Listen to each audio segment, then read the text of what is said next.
So guys circuit complete हो चुका है। अब ट्रांसफार्मर का जो प्लग है उसे प्लग इन कर लेते, स्विच ऑन कर दिया। एज यू कैन सी कि एलईडी इंडिकेट कर गया है। मल्टीमीटर ले लिया मैंने, यहाँ पर मल्टीमीटर को कनेक्ट कर लिया है। यहाँ पर देख पा रहे हैं कि 16 वोल्ट शो कर रहा है, जो कि काफ़ी है बैटरी को चार्ज करने के लिए। मैं यहाँ पर लिथियम आयन बैटरी का यूज़ कर रहा हूँ, जिसे कि मैंने खुद से बनाया था। उसका वीडियो आपको ऊपर देखने को मिल जाएगा।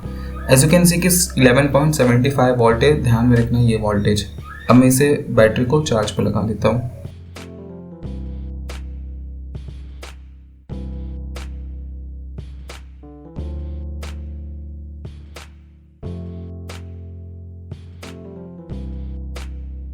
सो यहाँ पर मैं डायोड को टच करके देख रहा था कि हीट हुआ है कि नहीं, तो बिल्कुल भी नहीं हुआ है, क्योंकि यहाँ पर मैंने 6 एम्पियर का डायोड यूज़ किया है, जिस कारण कि हीट नहीं हुआ है। अब मैं आप लोगों को बैटरी का वोल्टेज चेक करके दिखाता कि कितना बैटरी चार्ज हो चुका है।